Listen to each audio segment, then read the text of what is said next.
Devlet ve PKK arasında gelişen süreç. PKK'nın çekilmeyi durdurma kararından sonra hükümetin yapacağı düzenlemelerin devam eden süreç açısından önemli olduğu, PKK ve uzantılarının da siyasi ve askeri pozisyonunu bu değişikliklerin niteliğine göre şekillendireceği anlaşılmaktadır.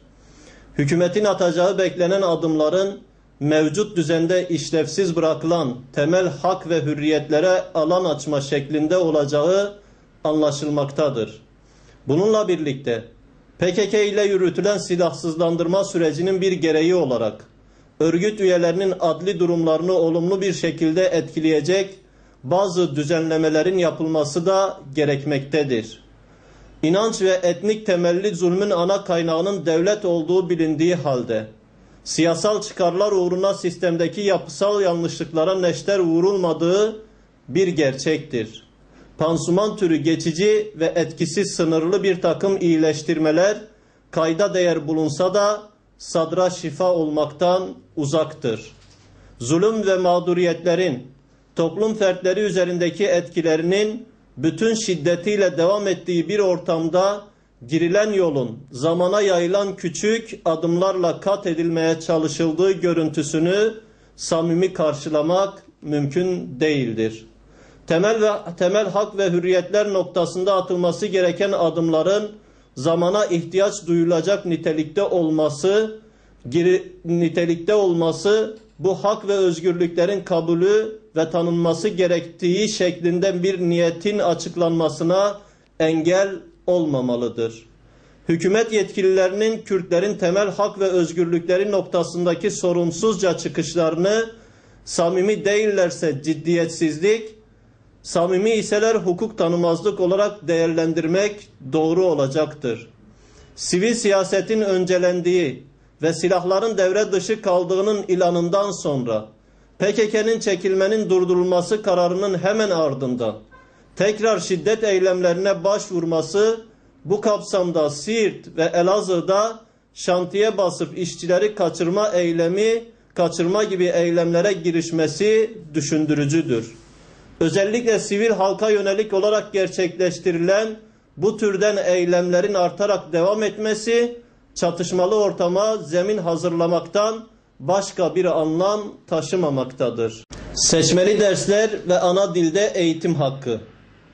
Okulların açılmasıyla birlikte Kur'an-ı Kerim ve siyer başta olmak üzere Kürtçe ve diğer dillerin öğrenilmesine yönelik seçmeli derslerin kayıt ve organizasyonunda ciddi aksamalar olduğu gözlenmektedir.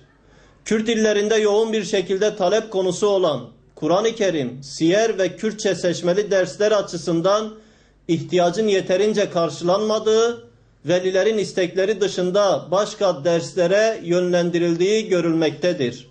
Zaten seçmeli ve sınırlı bir düzeyde verilen bu derslere dair ihtiyaçların gerek derslik gerekse de öğretmek açısından eksiklikleri bir an önce giderilmelidir.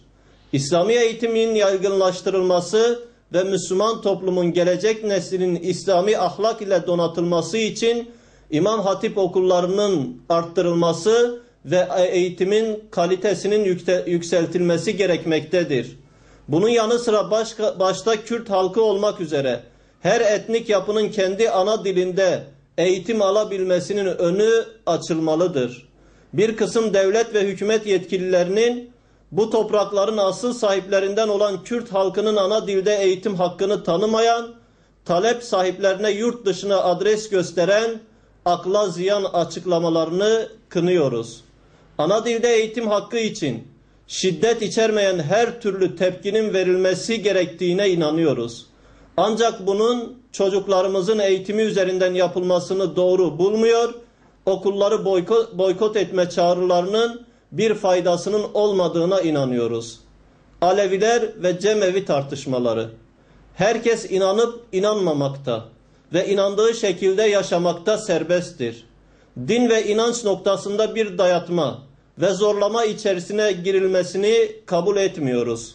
Devlet zulmüne maruz kalan kesimlerden biri de hiç şüphesiz Alevilerdir.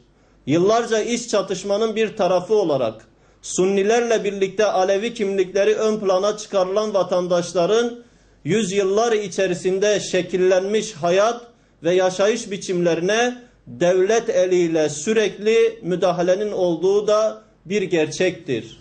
Çoğunlukla kendilerini İslam içerisinde kabul eden Alevilerin toplanma veya semah mekanları olarak kullandıkları cemevlerinin statüsü üzerinden son zamanlarda bir tartışma yürütülmektedir.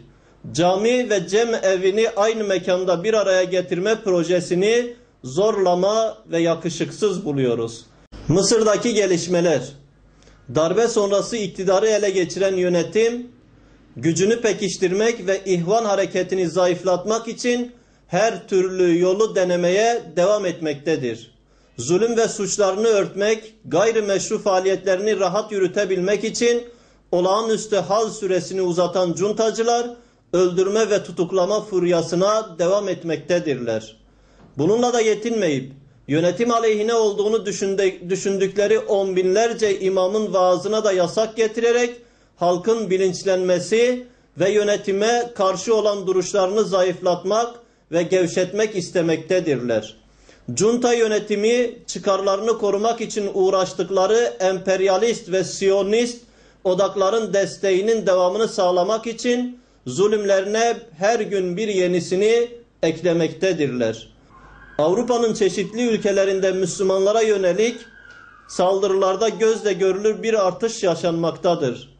Fransa'da başörtülü bir bayana yönelik saldırı, İngiltere'de Müslümanların terör suçlamasıyla yoğun bir şekilde gözaltına alınması ve bir Müslümana ait evin kundaklanarak yakılması sonucunda bir anne ve çocuğunun hayatını kaybetmesi, İslam düşmanlığının ve Müslümanlara tahammülsüzlüğün birer göstergesidir.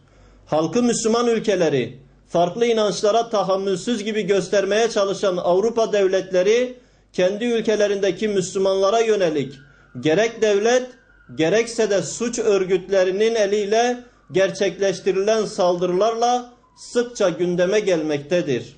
Batı dünyasının farklı inançlara ve özellikle de Müslümanlara saygı ve tahammül konusunda hiç de gösterildiği gibi olumlu olmadığı bu vesileyle bir kez daha anlaşılmaktadır.